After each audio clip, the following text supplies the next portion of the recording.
There you go. Hi, I'm Ava, and I'm filming a cooking instructional video. So of course I start with washing my hands, the first good step to any cooking endeavor.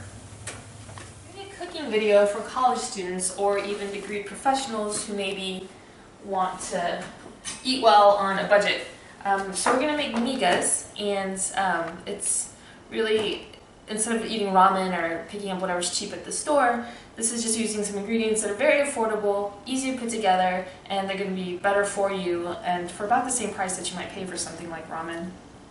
So I have an onion here, 50 cents at Walmart. So we're going to peel it, of course, and Joel, can you cut out certain parts? Yes. Okay. Not that part though.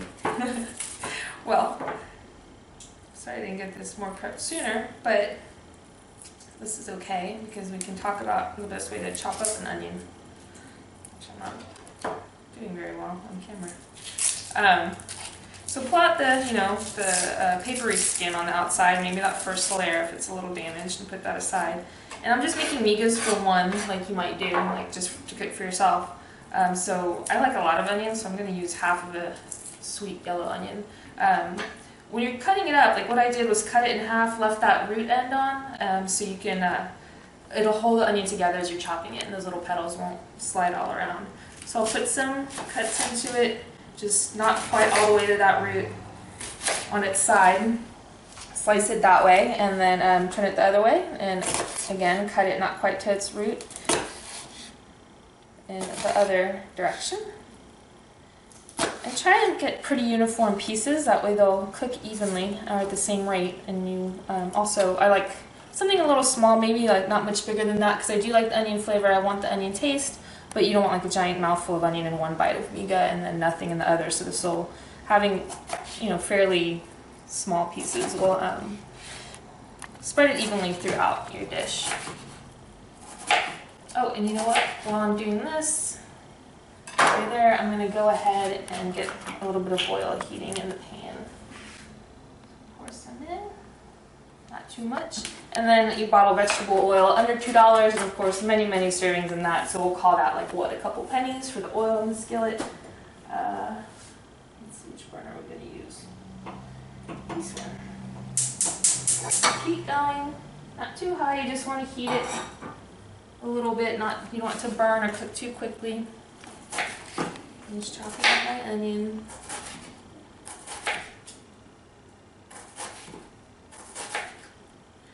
And the good thing about sweet yellow onion versus white or red varieties is it doesn't generally sting your eyes quite as much. So, ooh, piece is too big. So that's more or less chopped up for the purpose of our little instructional thing here. I think that's fine. So the oil's heating. We have our onion, so about 50 cents for the onion, 25 cents worth of onion here.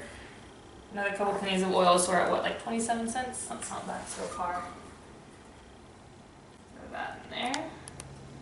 Now we're using a Teflon pan, so we'll use something wood or plastic in there. Don't use a metal spoon in a coated frying pan. And just let that heat up. We have some beautiful little eggs here. I'm just going to use a couple eggs for my serving. And at about $3 a dozen, then that's 25 cents an egg. So, however many you make, you can figure it out that way. So I'll use 50 cents worth of eggs. So we're at what, to 77 cents about now? Now these eggs are special. These are yard eggs. And I got these for free from a good friend of mine. So, for my dish, it's going to be even cheaper. So if you get to know somebody, and a lot of hipsters now are raising their own chickens, so find somebody who has chickens and they probably have more eggs than they know what to do with. So you could probably get them for even less if you have to pay anything at all, which is very nice. Can you hear that sizzle in the frying pan? That's a very warming sound, isn't it? So we want these just to get, a little translucent and kind of cook that sharp onion flavor out of there. While that's going, you can clean up my little area here. Just clean as you go. That makes it easier in the end when you clean up. Easy way.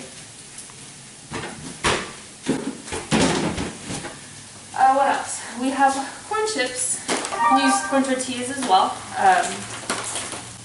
Neither of which are going to set you back too much.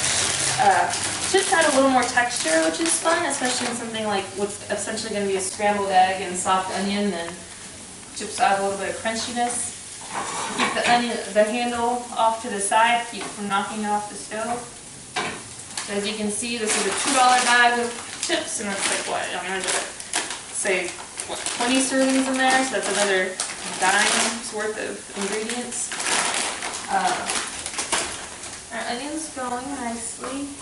Might be a little hot. So with our onions, and then our chips, our eggs, rolling, we're still under a buck. I'm just going to take a handful. We're at the bottom of the bag now, so it's already crushed up in pretty nice bite-sized pieces, and that's about what you want. Not any of the too big ones. I'll sprinkle some in there, and I'll soften up some. That's kind of an approximation of what you want. Just get what you want in there.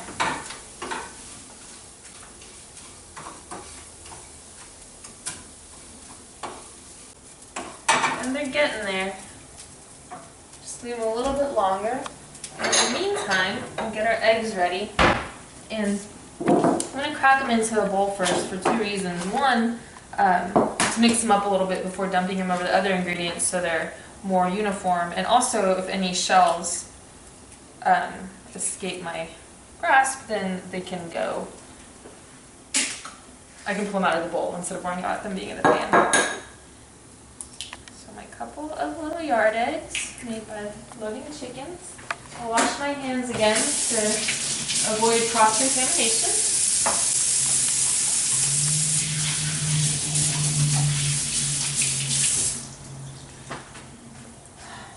So, my eggs are there. I could season them now, I suppose. I know my mom did that sometimes, but I'm just going to go ahead and wait till the end to add my seasoning while they're cooking. So just beat them up a little bit. Get them pretty uniform. Ready to go in the pan. It's already smelling good in here. I can smell the onion. Just a nice warm kind of aroma. The chips are softening up a little bit, but there's still add some nice texture in there. Turn the heat up a little bit to make sure that my eggs cook. So, raw egg. Be careful with the fork, don't drip everywhere. And then I'll dump those right in over the onions.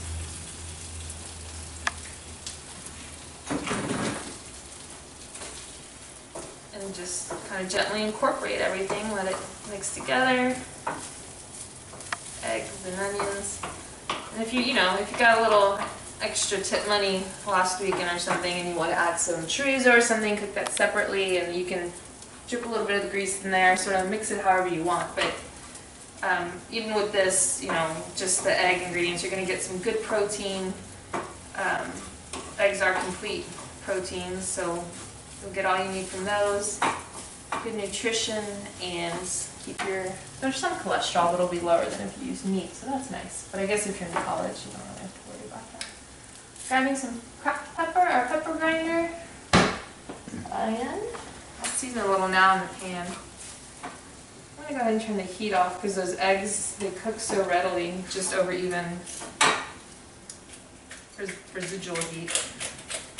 Do like a good amount of some coarse pepper over there, so we'll do that. Move aside. You look pretty good. Alrighty, it's ready to plate. Got my plate ready. Got my migas on there. It looks pretty uniform in color, not too interesting, but with a couple of tablespoons of salsa. Now this is just Kroger brand salsa, so $2 for the jar. Again, it's like, say 20 servings easily, so that's another 10 cents, and we're still under a buck. We're at, what, about 97 cents of ingredients. So I'm going to put just a little salsa over there. Just does nice things to the look of the plate.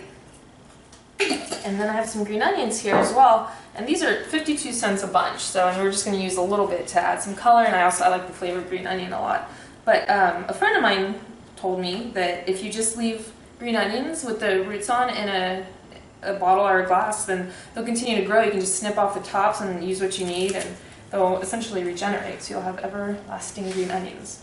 So I'll cut the very tops off and just slice a little bit just for my little single serving plate. The best knife for chopping, but it'll do. And these aren't cooking, so I'm not doing the best job of uniform sizes, but that doesn't really matter. Get my green onion, sprinkle it over the top. Looks so much better right away. There you go, migas. And like we've been adding up the ingredients as we go, and we're at under $1. And as I mentioned previously, it's going to be much better nutrition than something like, for instance, ramen. That's the example we use for college students, and there's not really any protein in that. There's a lot of sodium in here. You get good whole proteins and some minerals and stuff from the onions, and even a little fiber from the chips. And you can serve it with more chips if you like, again adding a little additional texture, or just eat it as is. And oh, you know what? I'm sure it's missing a sprinkle of salt. Where's the salt shaker? Oh. A little salt, because I don't want to lie when I try it and tell you how good it is. The taste. Ooh.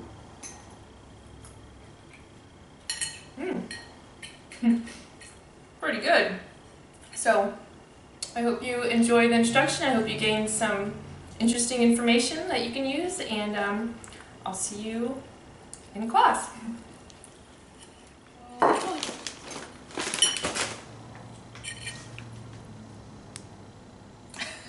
That does not look appetizing.